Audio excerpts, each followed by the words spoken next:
What's the worst song you've ever listened to? I have a definitive answer if you guys want to think for a second. I'd be curious if you know it, actually. This is a band where you could probably honestly answer this question with a myriad number of their songs. But specifically, I'm choosing Cutthroat by Imagine Dragons. Do you guys know this one? Yeah, you know, I'll put it on right now and just see. Go to the chorus. I want your reaction. I feel like I've probably heard it just because it's Imagine Dragons, and I non-consensually listened to a lot of them. Just it seems like a shitpost. It seems like a shitpost. You know, like a kinds of kindness, kind of like, are you like fucking with me right now? Yeah, this is that's the feeling I get. Am I even at the chorus? Yeah, this is exactly like Kinds of Kindness. I can't even tell I'm just skipping around. I don't even know which part the chorus is. You got to get to the chorus, though. Is it where he's like yelling? Yeah. Wow. Yeah, that's pretty bad. That's some Yoko. Imagine Dragons is like way worse than Nickelback. So much worse. Yeah. That Nickelback thing was like gaslighting, like in retrospect. Like compared to this? Yeah. Like, this is... I can't be dealing with this. But I'm addicted to it. I can't stop. Once I found Cutthroat by Imagine Dragons, like everything changed. It's kind of like infected me. You know, I keep revisiting it. I keep going back to that chorus. Yeah, it's weird because like the question's a difficult question to answer, because if the worst song, almost certainly it is the case that the worst song I've ever listened to, I have not listened to all the way through. Right? It is almost certainly the case that I listened to the first 5 seconds of it or something and went, nope, I'm not listening to this. And it has to be unfinishable. Away. Yeah. So I actually gracefully can say that I haven't listened to the worst song I've ever. I can't think of a song that's good enough that I would listen to it all the way through, but bad enough that I would categorize it as the worst song I've ever listened to, if you see what I'm saying. So I'm kind of trapped with this question. I hear you. Adam? There's a Laughing Gnome by David Bowie. That's a good one. Just like, what are you smoking? There's a twink named Kevin Leonardo, infamous on YouTube for showing his hole. Just getting around, yeah, like literally just showing his butthole and penis on YouTube. Okay. Shout out to And the Kevin. videos are still up because they're educational, I guess. He's like, here's how to remove your butthole hair. Plucking nipple hairs with fingers, a visual guide 3 weeks ago. But listen, do not click on those videos. Like, unless you want to see someone's butthole. I'm just saying, like, it comes on, unless you want to see someone goat-seeing the camera. Oh, it's on YouTube. Oh, you haven't seen it? YouTube.com. Here, I'll send you a link. Serious? Hold on, wait. It comes off very quickly. You just click on any video, and within 3 seconds, someone's goat-seeing the camera. So if you don't want to see that, don't look up Kevin Leonardo on YouTube. You're like exaggerating. No, we're not exaggerating. Hold on. I swear to God. But how to douche your is it butt, gone? a detailed guide. Oh my God. I sorted by most viewed and it's not there. The douche in your butt one looks... The douche your butt. How to safely finger your butt. He definitely shows his butt on the douche your butt one. I think his most viewed video is gone, the Nair butt cream one. Maybe it got enough reports. A detailed guide. Okay. Damn, that one had like 50 million views or something. This was recent. This was like last week. I got. Oh really? What's the word? Ambushed. Adam ambushed us by. Oh, sorry. throwing this guy's video on, and within 3 seconds there was just a butthole on my screen. Dude. Yeah, to me the most watched one there is how to douche your butt. Yeah. So apparently the Nair... I'm not finding any asshole right now. The Nair one got removed. Well, yeah. So he on the douche your butt video, he definitely also shows his butt. Unless he removed that part. Oh my God! I think it might be. Is he not doing the thing anymore? There's a chance he got reported. Is he just not doing it anymore? Like, it took a while for like.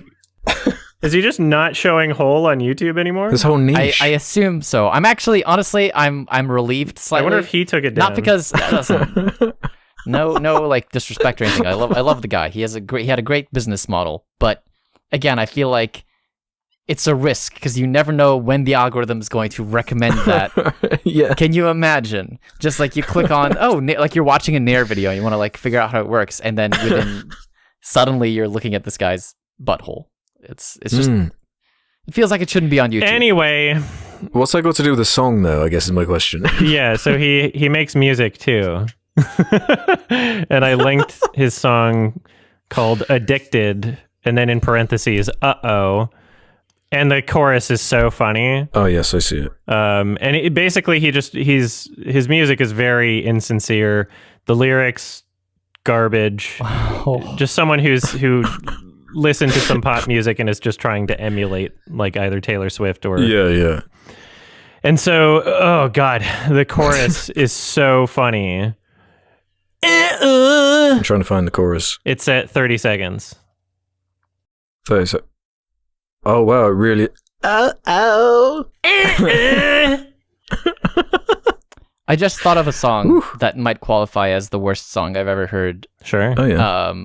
Because I've listened to it from start to finish because Adam has shown it to me, and it's Spicy Pepsi. Pepsi Spicy? Pepsi Spicy. Like a hot lady? That's not the worst. What are you talking about? That guy's a genius. I think it might it might be. So I don't know. That's the only one I can think Alex, of. do you know Pepsi Spicy? It's ringing some kind of bell, but I don't know. Hold on. What? I'll send this to you. Yeah. Is this one from 12 years ago? Spicy Pepsi. It's Let me see. by My Studio Demo. Let me see. It's a freestyle. Yeah. Tell me if you think this is brilliant, Alex.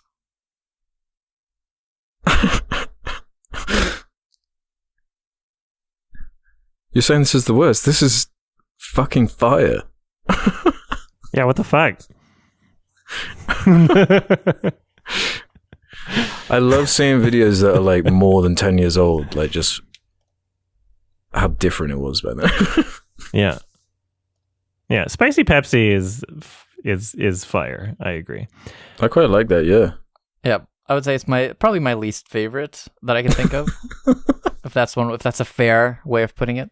Okay, we're putting together quite a good little album here. Yeah. Some songs from the Shags. There's some things that are so bad that I love them, and they're like Neil Breen, you know? But that's the thing, right? Is like, does that count? Right? There's very few Neil Breen things for music. They're very special. You don't get a lot of like things that are so bad musically that they're good again. The Shags is that category. Do you think the Shags is trying too hard to be bad? No. Or do you think it works? That was sincere. Yeah. That's why it worked. Yeah. Yeah, I agree with you. That's the thing. Like, yeah, if you're trying hard to be bad, it's already over, you know? It's a Birdemic 2 problem. Yeah. Yeah, things that I hate the most would just be like fucking me going outside like into a grocery store and then whatever they're playing. Like right, yeah. Like what the music that I'm forced to listen to like non-consensually. Yeah, no, I get that sometimes if I'm like getting a coffee or food somewhere. Yeah. Like, what the fuck is this? You hear something on the radio and it's like, oh my god, is this like a real song? Like people like listen to this? Okay. Yeah. But like, I think most people that listen to it also listen non-consensually, because music is the type of thing where you can force something into existence. And just the nature of it being like infectious or catchy to some degree, like there's a formula of how to make things accessible to like a mainstream audience for music very easily. And so you like there's fucking millions of talented people creating identical songs to the shit that you hear when you walk outside, like go to the bar, like grocery store or wherever. And they're not being listened to. And the only difference is the studio's pumping one of them out, right? Like one of them's being, it's, what did Noam Chomsky say? Like manufactured consent? Like, does that apply here? Like, right. Yeah.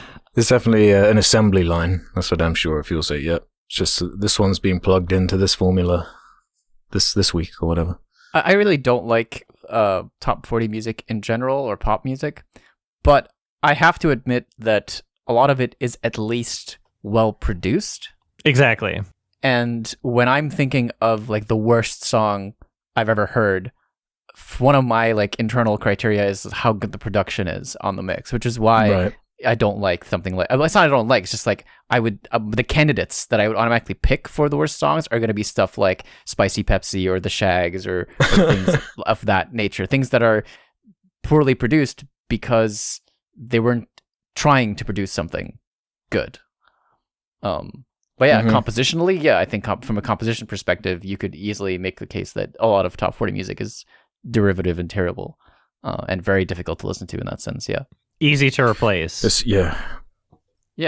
Easy to replace, like vacuous lyrics. Yeah. That's the one that honestly gets me the most, is the lyrics. When you hear days of the week, like in the lyrics, you're just like, really? It reminds me of a John Mulaney bit where he talks about how every song is about how tonight is the night. We only have tonight. It's just like, that's about right. Well, it's because it's a filler. When you're writing a chorus and you've got 2 more syllables left and you've already said everything you have to say, you just say tonight. Tonight, yeah. At the end. Tonight's going to be a good night. Yeah, Black Eyed Peas. Tonight. And then if you're doing hip hop, you say the N word. True. Right, yeah. Same syllables. There's filler words. Let's go. Every culture has a different one.